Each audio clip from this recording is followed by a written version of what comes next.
Okay, so a lot of people are having trouble with 2.04, which is the interest rate and inflation calculator. So, in your personal financial literacy application, this is in module 2, and it's 2.04.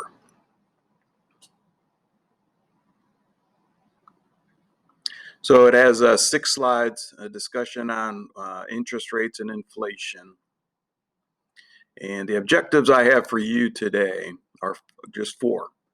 First of all, we have to compute simple interest and compound interest. There's a difference between these two. Number 2, you should be able to identify the difference between simple interest and compound interest when we get done. Number 3, how do taxes and inflation affect your interest? Because they will at the end. And the 4th one, I'm going to show you how to use Google Sheets. I'm pretty sure all of you had this probably in middle school, but it's just a good way to use a calculator as opposed to using your phone or an actual calculator you get at the bank when you open up a savings account. So I'll just show you some basic formatting skills like changing colors and bolding and stuff like that. Okay, so let's go back to personal finance. And if you click through all of these, they just give you an explanation of what, excuse me, interest inflation is and what interest is. And they give you an example of how to figure that out based on $10,000. Interest is a component of 3 things. Principal, which in this case is $10,000. The rate of return, which in this case is 5%. And then they don't show you the third component, which is T, which is time. They're basing all of this on 1 year. So principal times the rate times time, in this case, is going to give you $500. So at the end of 1 year, if you deposited $10,000 with a 5% interest rate, at the end of that year, you would earn $10,500. Second year, simple interest, you would add another $500. So at the end of 2 years, you'd have $11,000. Compound interest is different because it takes the interest that you already had, adds it to the first year, then figures out the new interest. So in this case, you're not figuring interest on $10,000, you're figuring interest on $10,500. That's compounding. So with the compounded rate at the end of 2 years, you have $25 more than you do with simple interest. Year 3, same method, 500, 500, 500, add all these up. At the end of 3 years with simple interest, you have 11,500. With compound interest, you have 11,576.25. So at this point, you should be able to identify which one's better. Is simple interest better or is compound interest better? If you have the same rate, compound interest is much better because it figures interest on interest. Okay, so let's skip ahead here. Inflation. If you watch this video, it kind of explains what inflation does. Inflation is ever present. It always it averages about 3% every year.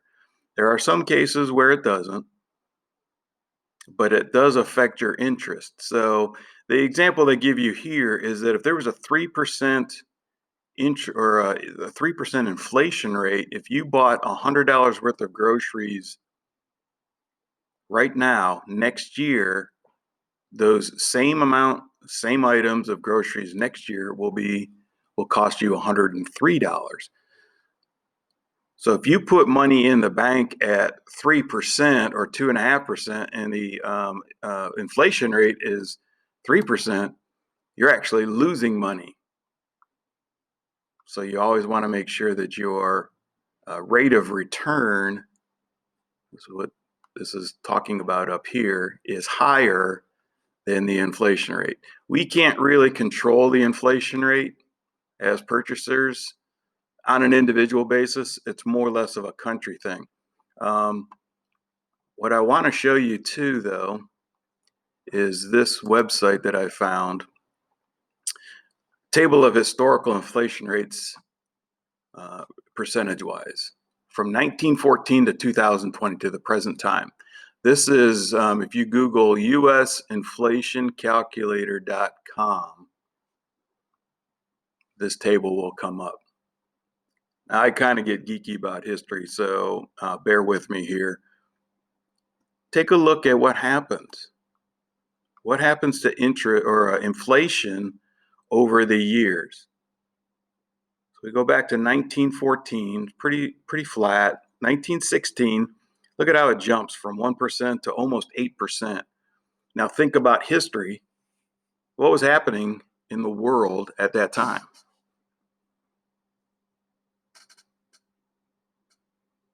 Hopefully you said World War I. What happened during World War I? We needed a lot of supplies to run the war. Wars are very expensive. And then look what happens in 1917. If you know your history, what happened between 1916 and 1917 in America?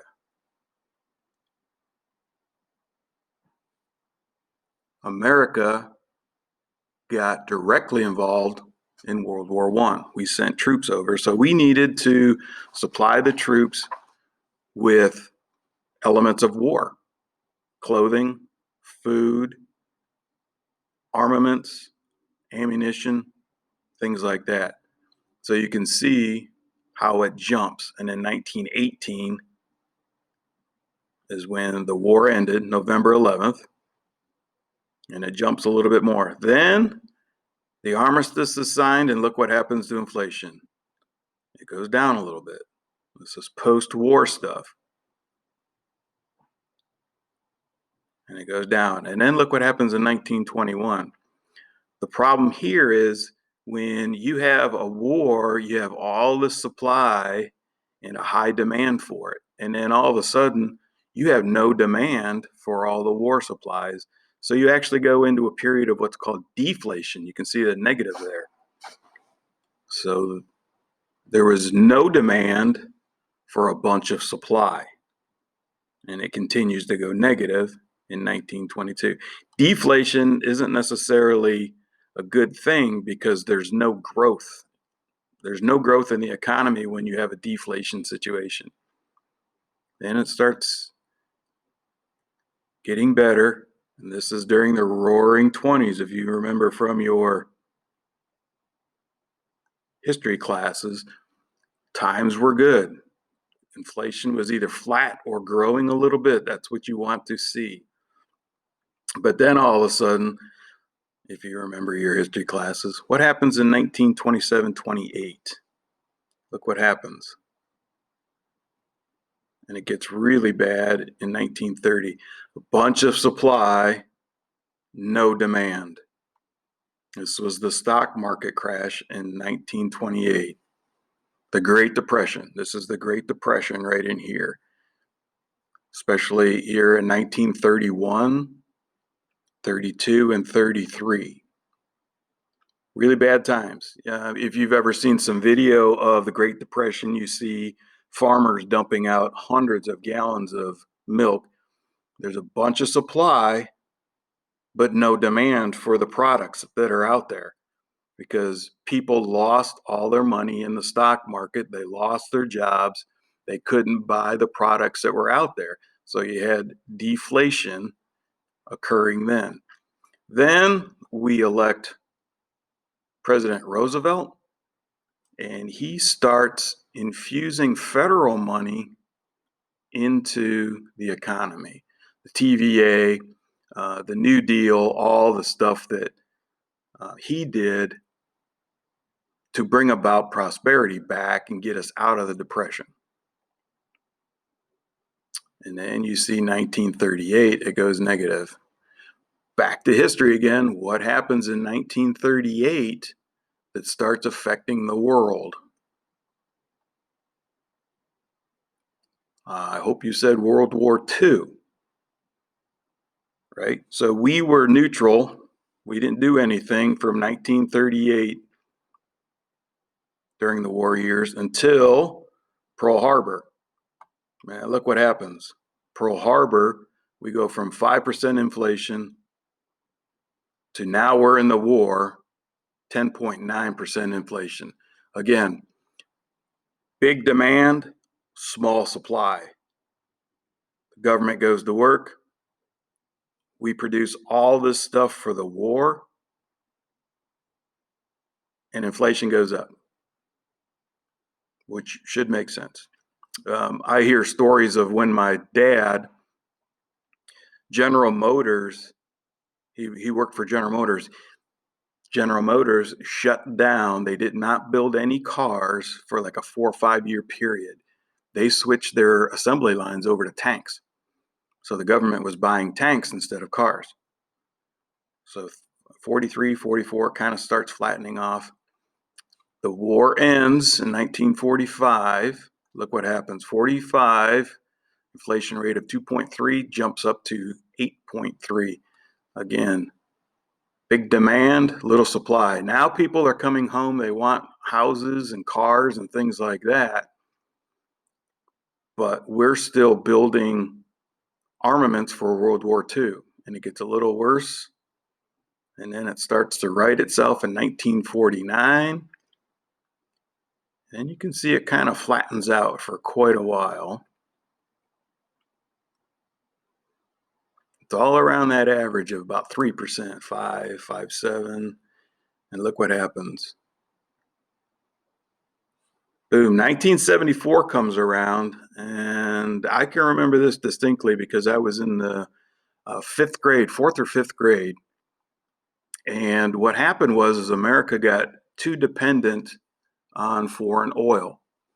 And OPEC decided they weren't going to give us any oil. And we had what was called the energy crisis back then. I can remember going to school half days. We would go to school in the morning and we would be done by noon. And that was because the school district couldn't afford the energy costs. They couldn't heat the buildings and they couldn't provide lights. We had class, but it was in the dark. We weren't allowed to turn on the lights. And there were gas lines, and we had these big cars that guzzled gas. And the problem was there was a great demand for energy, specifically oil and gasoline, but there was no supply. So inflation just skyrocketed. And it stayed pretty high until President Reagan was elected. President Reagan was elected here in 1980. So he inherited a lot of the energy crisis and a lot of the problems that President Carter kind of created in the Democratic Congress. And I'm not being political, that's just exactly what happened. President Reagan started a program much like what President Roosevelt did. He infused a lot of government money into the system. And he called it, well, he didn't really call it. It was essentially the same thing FDR did, was infused a lot of government money, which is called supply side economics. So they created a supply and the demand followed. President Bush, the older one, President Bush Sr., Called it voodoo economics. He didn't like it, but it worked. It worked. I was in the service at this time. I graduated high school right there, 1982. I served until 1986, and I can remember these times were getting a lot better. But then it flattens out for quite a while. You can see no big jumps, right around that 3% until the housing crisis in 2008. Now, some of you probably remember maybe your parents talking about this. You weren't born yet, or you were very young at the time, so you probably don't remember this. This is when the housing market crashed. Too many houses, undervalued houses, overvalued houses, and people couldn't sell them. So it kind of crashed the economy there for a while. But then we came out of it and we're doing pretty good right now. The current inflation rate in America right now is around 1.3, 1.4%. Okay, so that's my little geeky historical discussion for you. Back to how inflation is going to affect your interest. So what they want us to do is calculate interest earned on this $2,000. Okay, so it says Julio received $2,000 in private scholarship. Calculate the after-tax return of $2,000 if it earns 2% simple interest over the period of 3 years. If it is taxed at 10%, average inflation rate is 3%.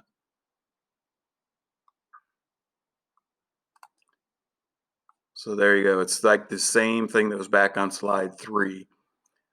Principal times the rate times time is 1 year.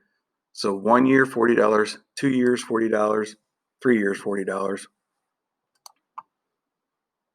What happens to that interest when taxes are involved? The tax rate is 10%, and that's low, by the way.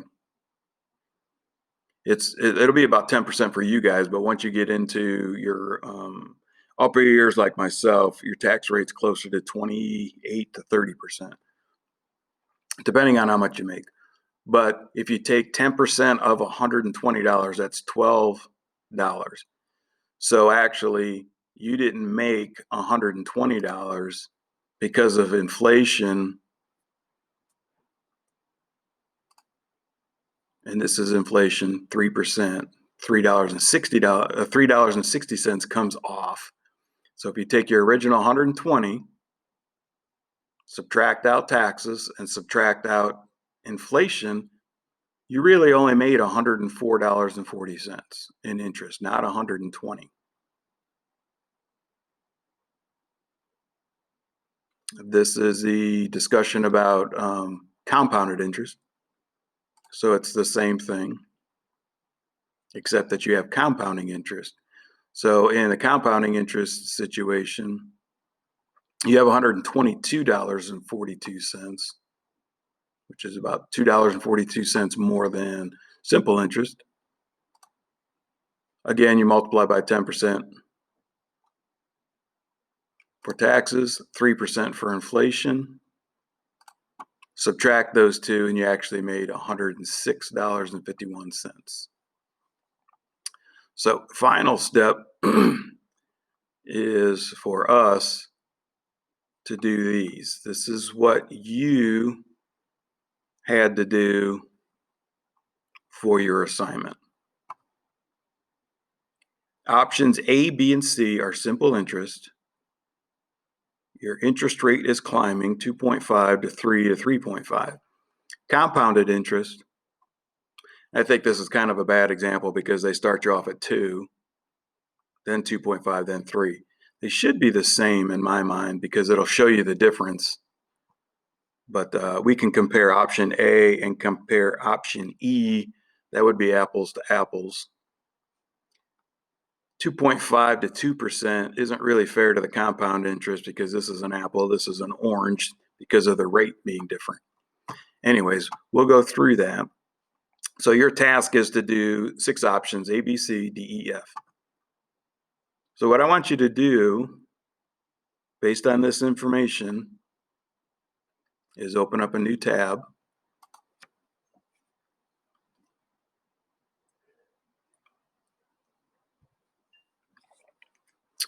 Over here in your, some people call it a waffle, whatever, it's your Google Apps. Click on it. Down here, open up a Google Sheet.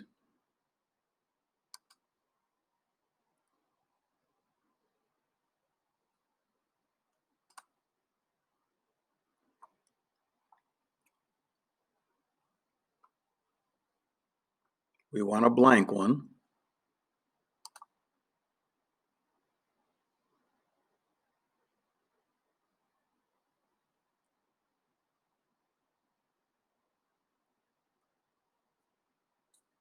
My internet is typically pretty slow, especially when it's rainy and wet like this. So it's still working.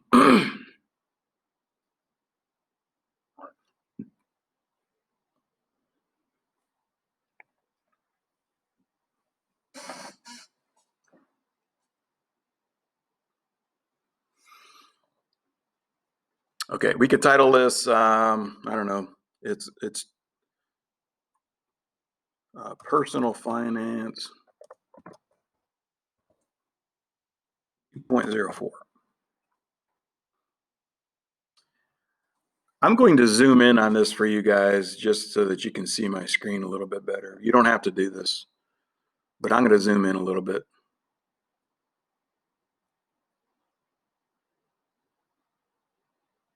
Okay, so we need 1, 2, 3, 4 columns. 1, 2, 3, 4 columns for each option. So this one's option A.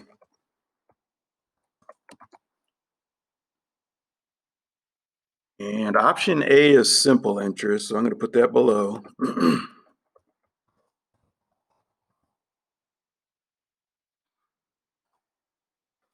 And we have year 1, year 2, and year 3.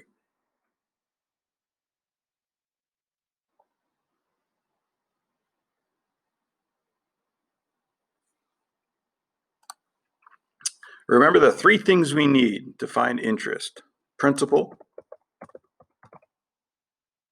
If you hit your tab key, that'll move over. You can also hit your arrow key, that'll move you over. We have the rate.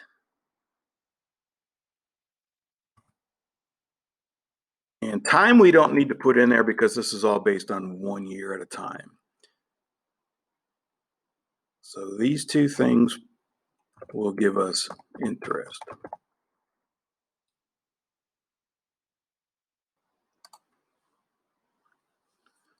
So move over to cell B3. And the principal is $5,000.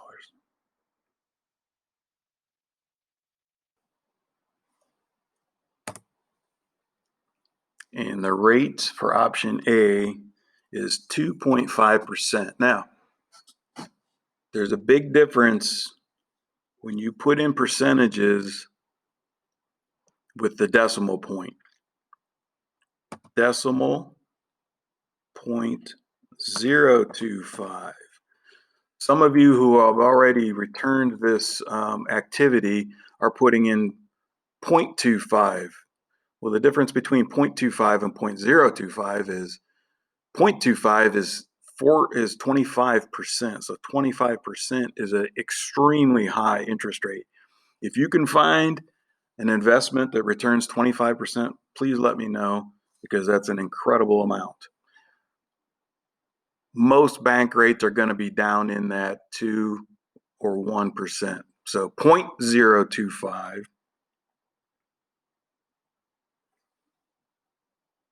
Hit your tab key. Now we do a little bit of math.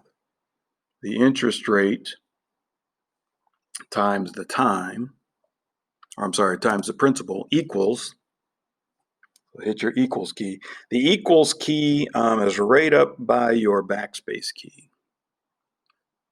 So click on the 5,000 times is your asterisk key. So it's either an uppercase 8, or if you have a number pad, it's right above the 9, somewhere over there. I'll give you a minute to find that.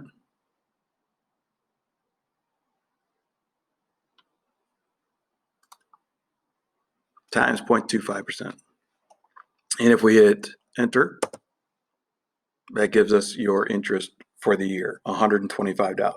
Now you can see none of these are formatted the way you should see them. So if you click back on the 5,000,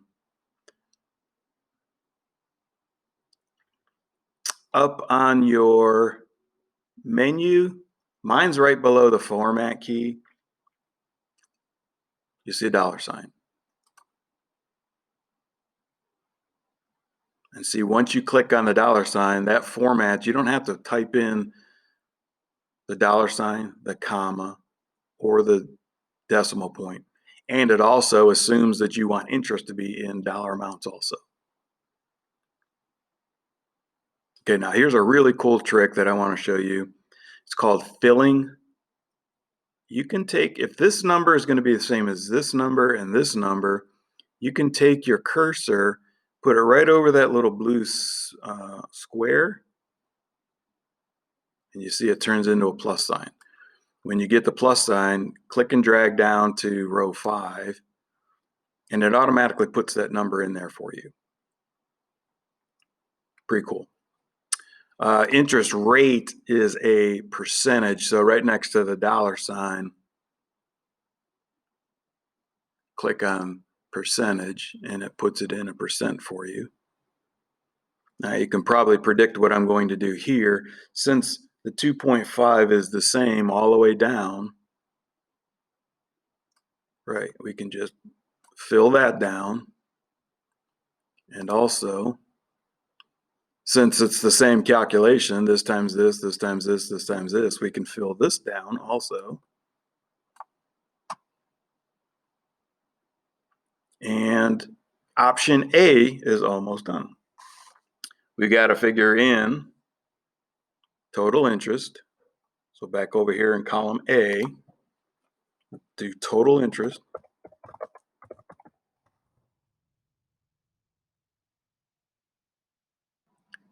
Let's come over to column D. We're going to do what's called summing. Sum means to add this plus this plus this. That's probably going back to like second or first grade. Sum. If you are pretty advanced in math, you know that this Greek symbol is sigma, which stands for the sum of. So if I click where I want my sum and I click on the sigma key, you can see my first option is sum. So I click on sum.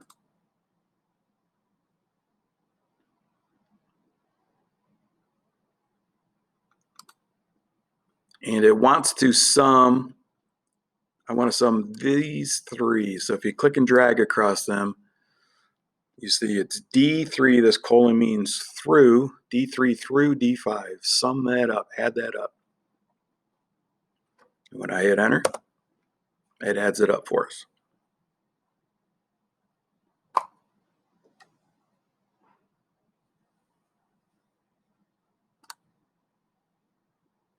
And over here, we got to figure out what's the tax on that. So tax on interest at mathematically means to multiply, at 10%.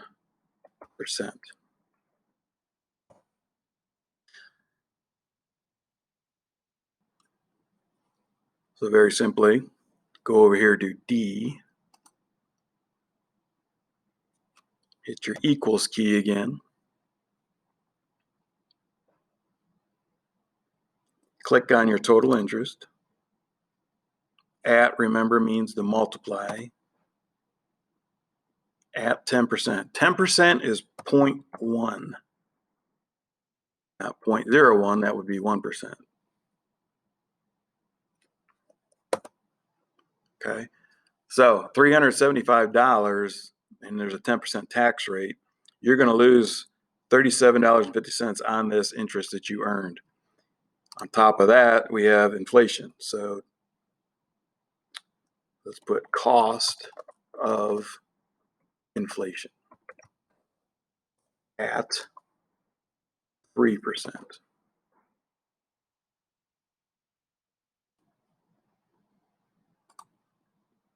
Okay, now two mistakes that I've seen people do with, if you've already turned this in, which is no big deal, but there's a difference between 3% and 30%. And the other mistake a lot of people are doing is they're calculating inflation on this amount of interest for taxes. That's wrong. You want to do the total interest again. So equals total interest times inflation at 3% is 0.03.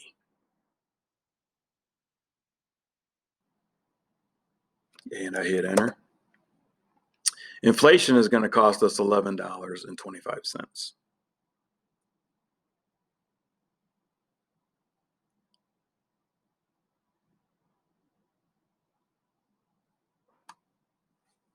So our final step, what the assignment asks for, is find the after-tax real rate of return.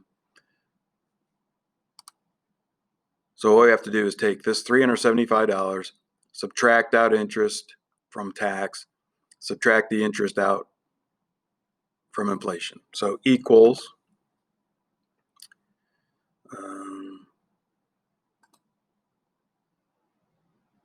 375 minus interest minus inflation. Taxes, I should say, 375, not interest. Hit enter. So my 375 actually is 326.35. So let's say actual interest.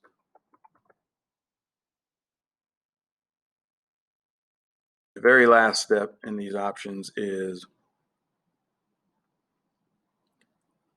after 3 years, how much is this worth? So principal plus actual interest.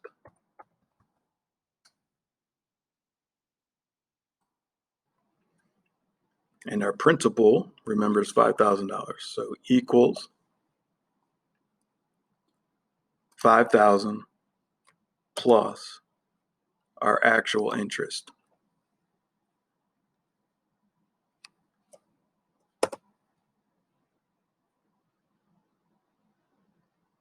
So at the end of 3 years, if you put $5,000 at a rate of 2.5% simple interest,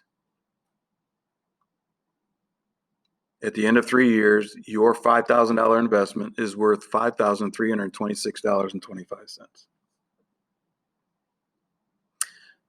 So what we might want to do right now, just to keep these things straight, is let's put some borders on this.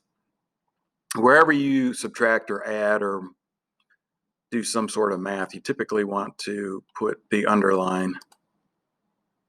So we want this on the bottom. See how it says bottom border? So we're adding all those up. And then we add these two and subtract it from this. So we need a border there also.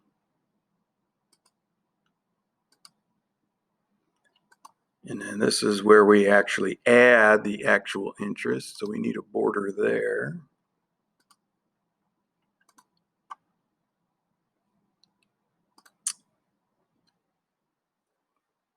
And that's simple interest for 1 year.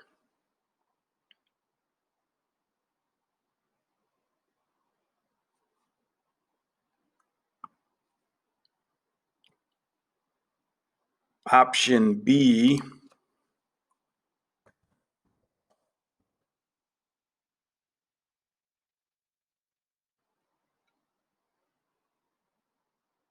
we don't have to reinvent the wheel. Most of this stuff is already done.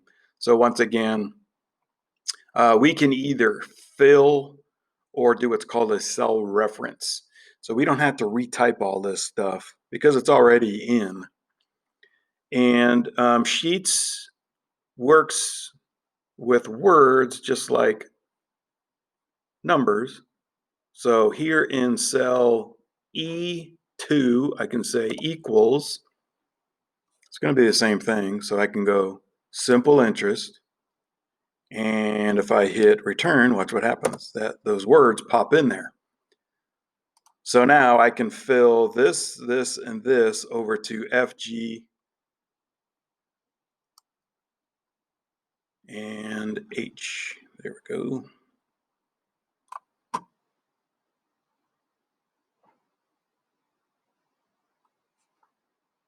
And since, move back over here, year 1, year 2, year 3, total interest, all this stuff is the same. In column E, go back to simple interest. Remember, grab that little handle and you can fill down to row 10. All those words pop back in there for you so that you don't have to retype them. Principal's the same. It's still $5,000, so you can say equals and F3, go back and click on the 5,000. I can fill that down.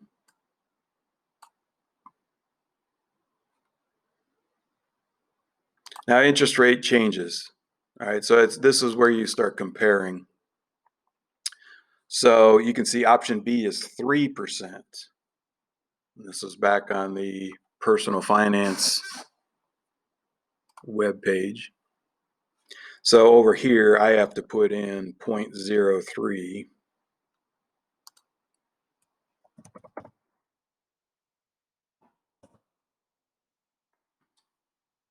But you can retype that or just fill it. And remember, this is 8%.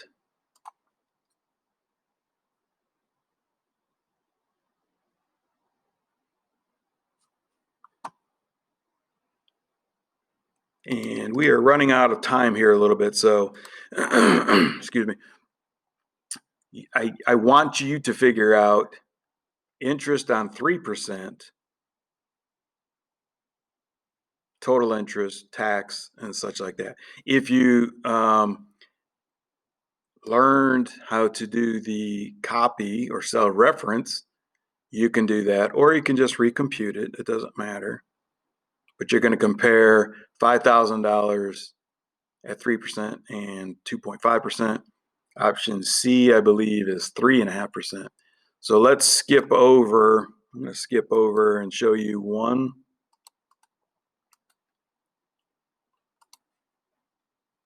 This would be option C. Need 4 here. 1, 2, 3, 4. So I'm going to skip over to column M.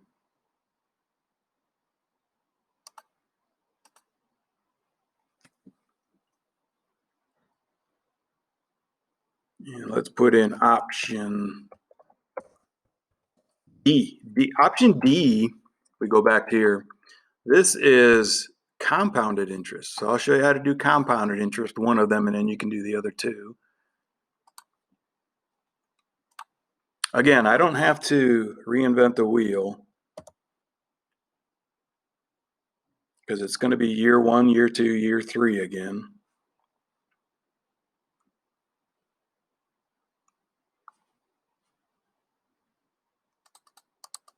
So I can go grab,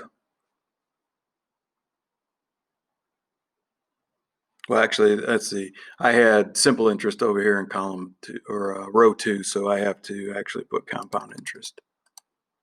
Sorry about that. Get that equals out of there. This is compound interest.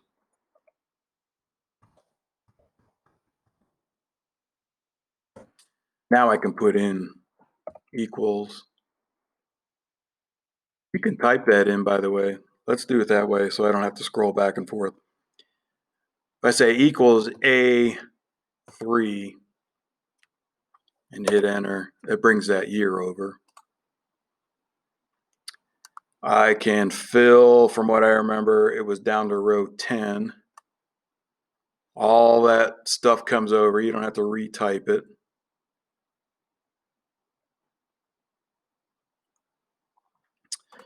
You can see compound interest bleeds over into column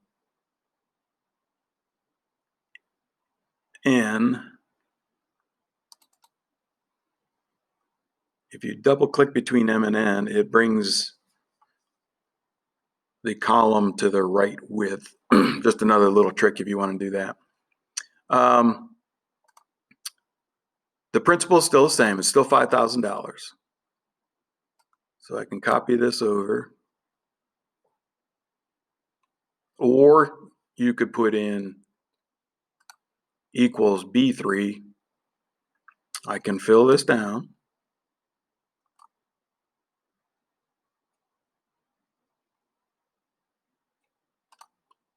I can copy this over. This was equals B2.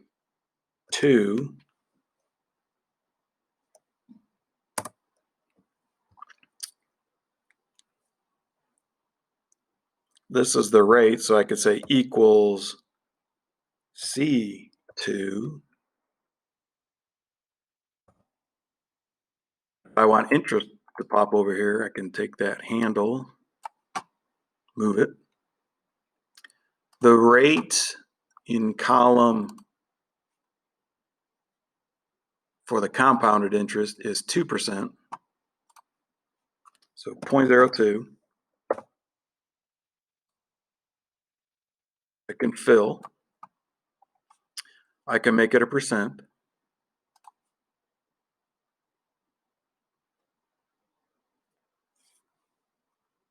I'm going to scroll over, put this in the middle.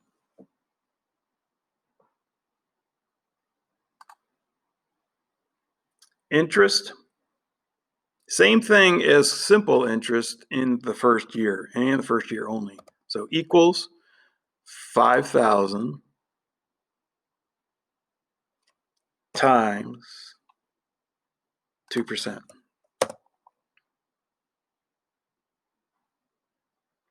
In the second year, it equals 5,000 times 2%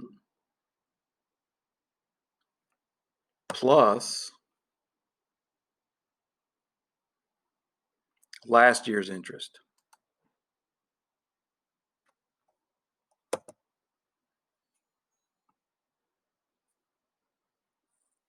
Okay, now some of you are looking at this and saying, wait a minute, that can't be right.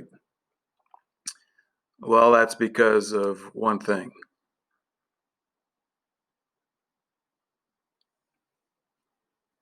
And that is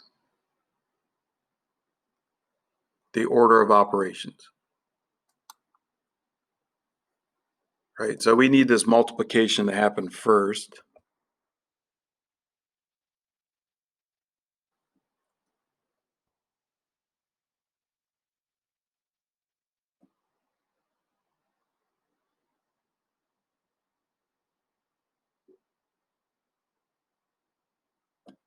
Take that back, sorry.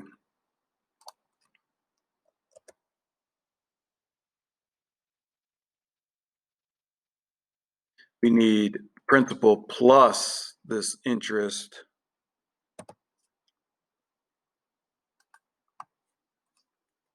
to happen first. Then we can multiply by the percent.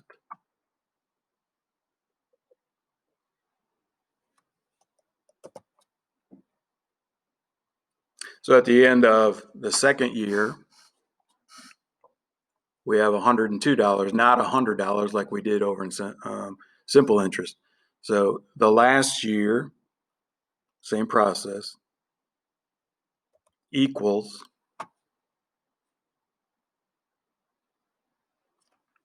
order of operations, 5,000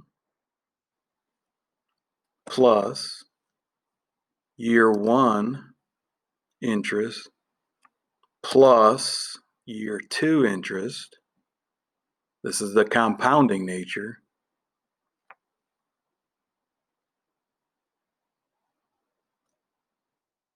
Close your parentheses. PEMDAS, right? Parentheses, exponents, multiplication, division, adding, subtracting. If you want to change the order of operations, you have to use parentheses. Parentheses first. That tells a computer, add these first, then multiply by the percent.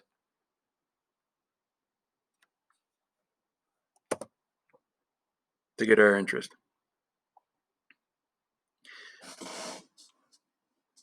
These calculations down here are exactly the same.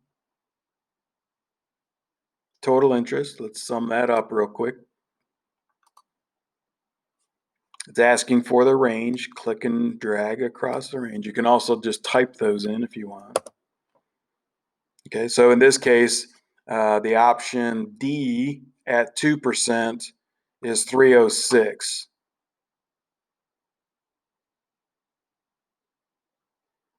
And then you would do the same thing with E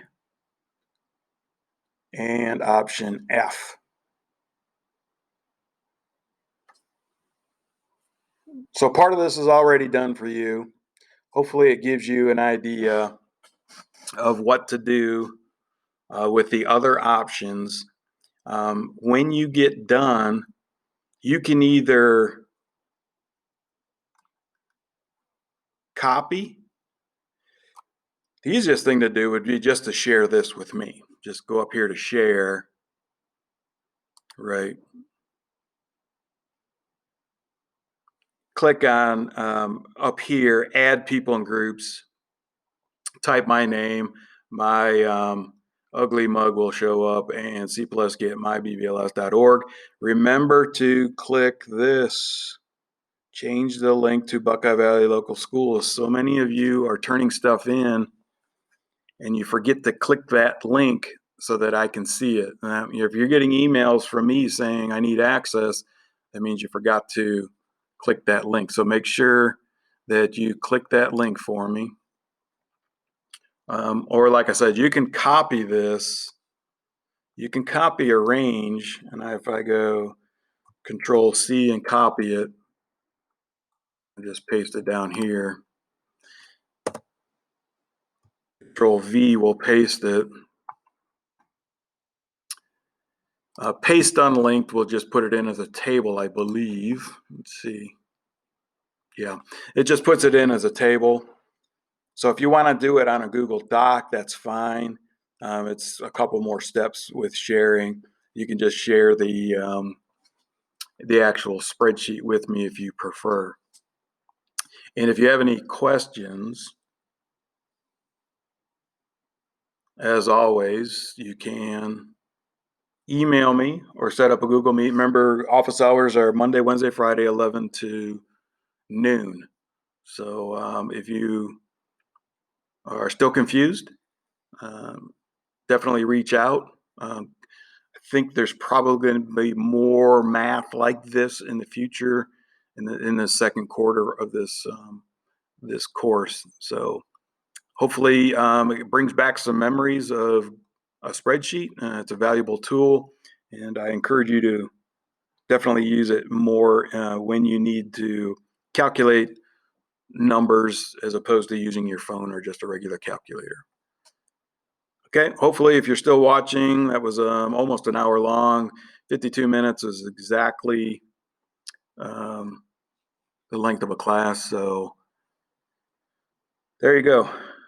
If we look at these objectives, if I were to ask you to do a 3-2-1 chart, could you? Could you compute simple interest and compound interest. Hopefully you can. Can you identify the difference between simple and compound interest? Compounding is better, right? Because it's interest on top of interest.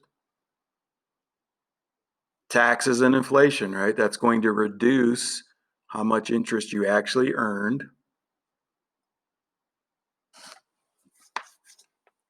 And then some basic formatting skills like the fill down that I showed you, bolding. I don't know if we bolded or anything, but we did do some underlining, things like that. We kind of ran out of time. I wanted to show you some more things, but so if I asked you a 3-2-1 chart, 3 things you didn't know, and I'm not asking you to do this, by the way, I'm just trying to go over the lesson. 2, what do you think is the most important? 2 principles that you think are the most important out of these 4 objectives.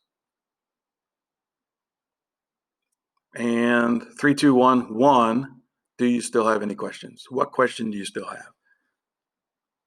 And if you do still have a question, email me and I'll go over it with you. Okay?